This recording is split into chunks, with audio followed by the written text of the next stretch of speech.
Shadows in the Water by Thomas Traherne, 1637 to 1674.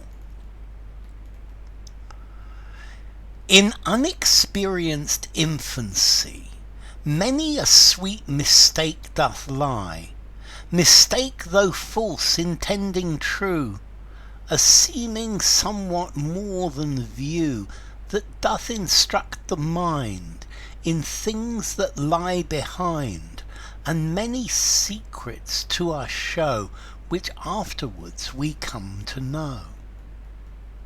Thus did I by the water's brink another world beneath me think, and while the lofty spacious skies Reversèd there abused mine eyes, I fancied other feet came mine to touch or meet, as by some puddle I did play, another world within it lay. Beneath the water people drowned, yet with another heaven crowned. In spacious regions seemed to go, as freely moving to and fro. In bright and open space I saw their very face. Eyes, hands, and feet they had like mine, another sun did with them shine. 'Twas strange that people there should walk, and yet I could not hear them talk, that through a little watery chink, which one dry ox or horse might drink, we other worlds should see, yet not admitted be, and other confines there behold, of light and darkness, heat and cold. I called them oft, but called in vain, no speeches we could entertain, and yet did I there expect to find some other world to please my mind. I plainly saw by these a new antipodes, whom though they were so plainly seen, a film kept off that stood between. By the salutations men reversed feet, I chanced another world to meet, though it did not to view exceed a phantom. 'Tis a world indeed, where skies beneath us shine, and earth by art divine another face presents below, where people's feet against ours go. Within the regions of the air, compassed about with heavens fair, green tracts of land there may be found, enriched with fields and fertile ground, where many numerous hosts in those far distant coasts for other great and glorious ends inhabit my yet unknown friends. O ye that stand upon the brink, whom I so near me through the chink with wonders see, what faces there, whose feet, whose bodies do ye wear? In my companions see in you another me. They seemed others, but are we, our second selves, these shadows be. Look how far off those lower skies extend themselves, scarce with mine eyes I can them reach, O ye my friends. What secret borders on those ends are lofty heavens hurled 'bout your inferior world, are yet the representatives of other people's distant lives, of all the playmates which I knew, that here I do the image view in other selves. What can it mean, but that below the purling stream some unknown joys there be, laid up in store for me, to which I shall, when that thick skin is broken, be admitted in? Okay, this is a poem by Thomas Traherne. Let's see, Thomas Traherne came from Hereford.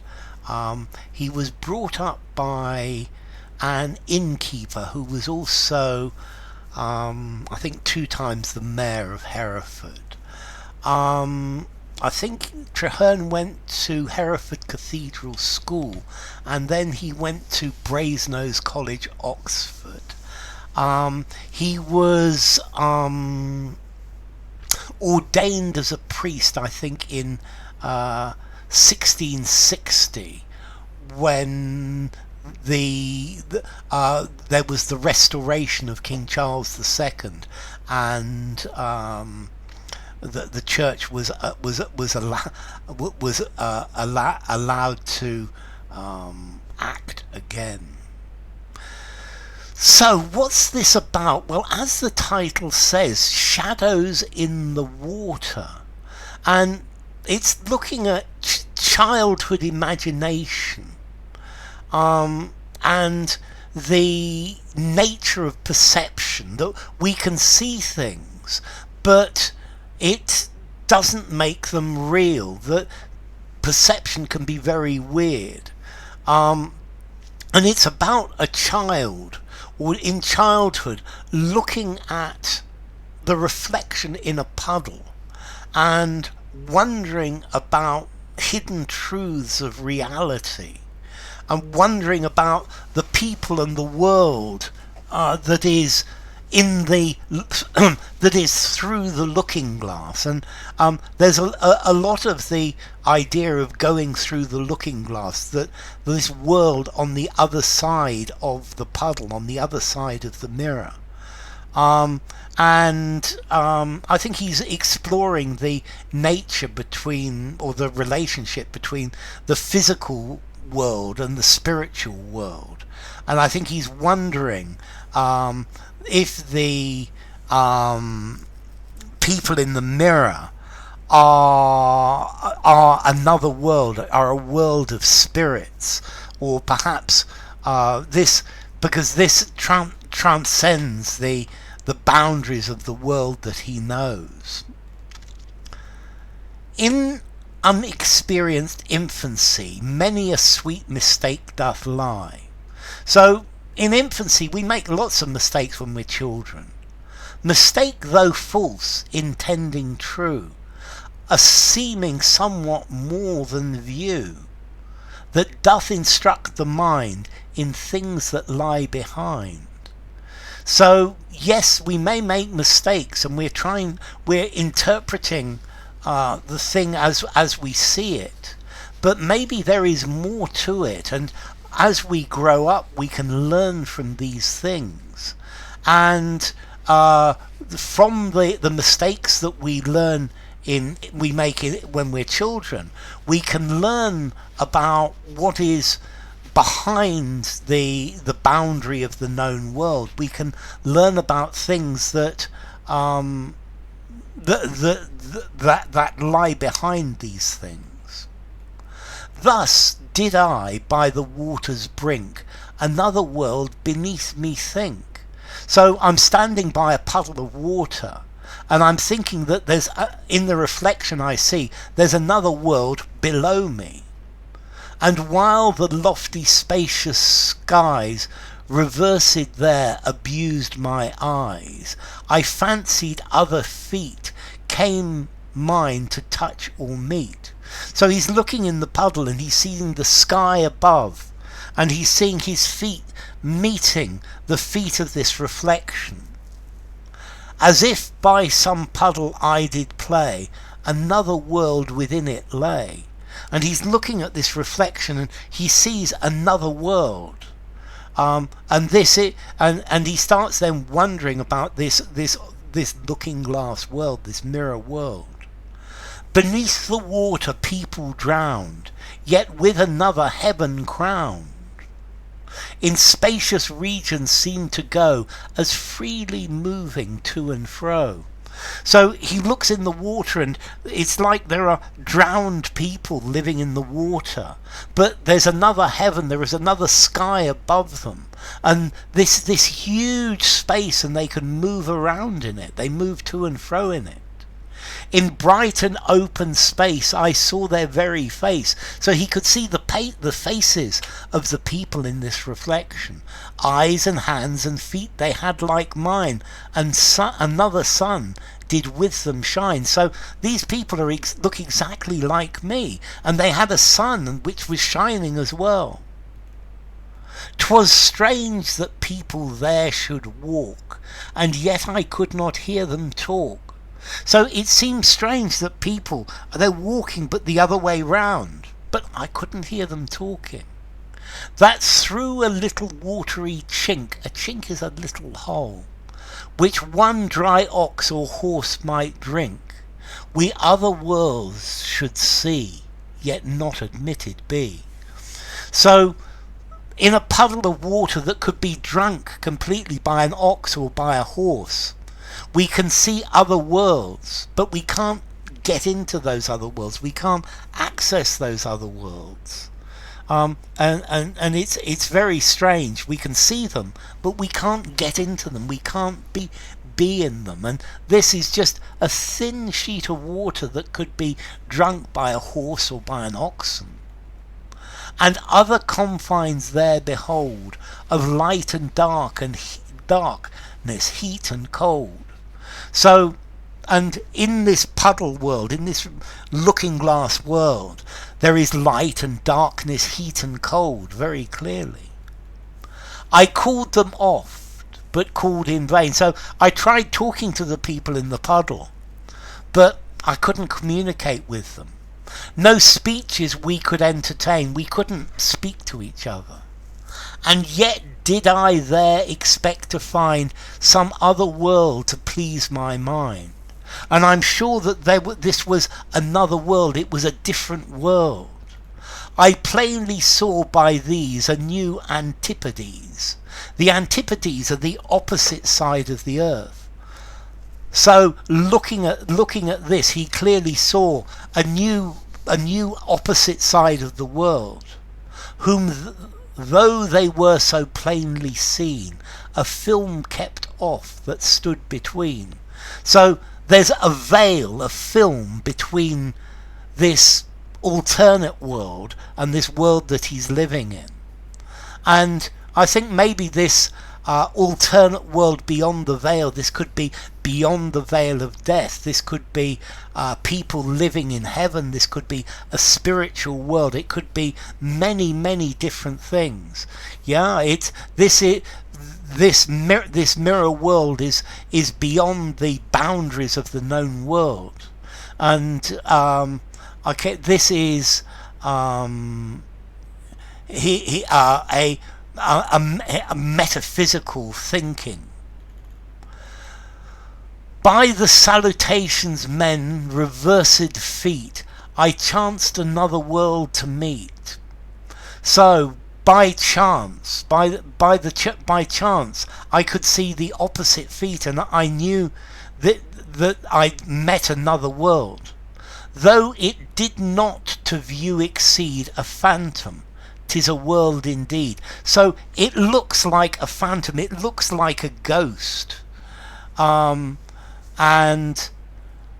it is a real world where the skies are shining underneath us, and earth by art divine another face presents below, where people's feet against ours go. So this is an opposite world, a different world.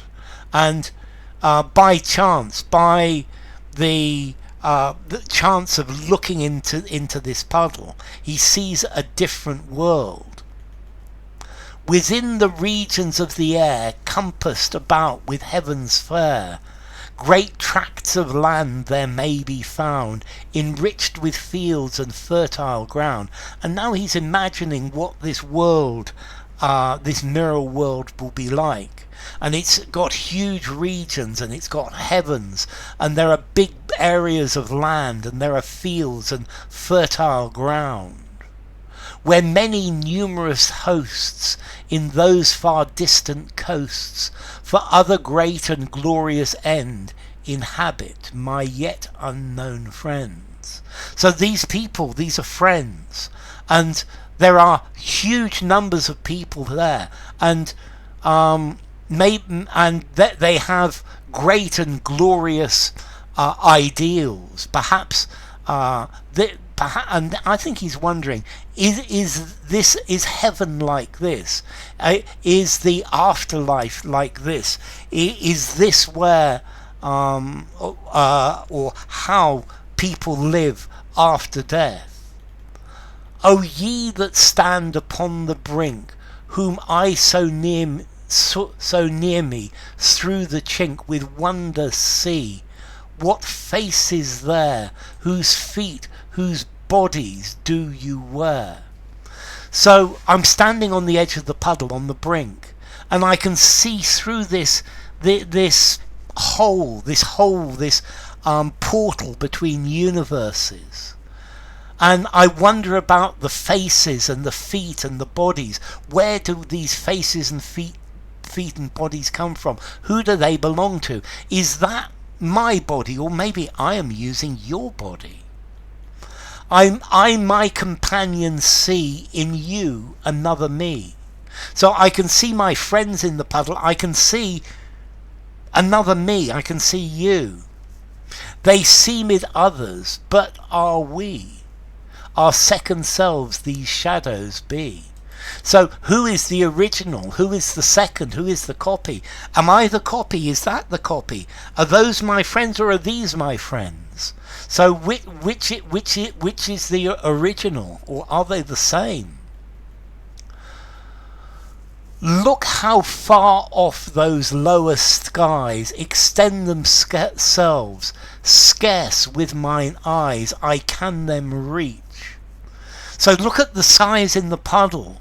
They go on, and I can my eyes can't really reach the end of what I can see in this puddle. O ye my friends, what secret borders on those ends? So what secret is there past the end of this world that I see? Yeah, so I can see the skies, but what's past that? He's wondering what's past his own heaven, but what's past those skies as well? Are lofty heavens hurled about your inferior world? So inferior, below, not worse quality. So he's wondering if there are stars and sky and moon and space above the heavens of this other world, are yet the representatives of other people's distant lives. So who are these people? Where do they come from? Who are they? Of all the playmates which I know, that here I do the image view, in other selves, what can it mean? So I've got all of my friends and the people I play with and I know, but here I can see the image of them. So what does it mean that I can see copies of these people? But that below the purling, the flowing stream, some unknown joys there be, laid up in store for me. So below the stream there are other joys. And he's now thinking about the spiritual realm. He's thinking about the realm of heaven, that if I die and go to this other heaven, there will be other joys laid up in heaven for me, to which I shall, when that thin skin is broken, be admitted in. So he's now thinking about life after death, and when the veil of life, when he goes through the veil of life, he will be admitted into heaven. He will go to a new wonderful place. So it's talking about this puddle, and he sees through it, but The world that he sees in it, he's equating this to heaven or the afterlife or another world, which is the place where he imagines he will go, where God will take him when he dies. So enough. If you enjoyed the video, give it a rating, subscribe to my channel, and I'll see you soon. Bye for now.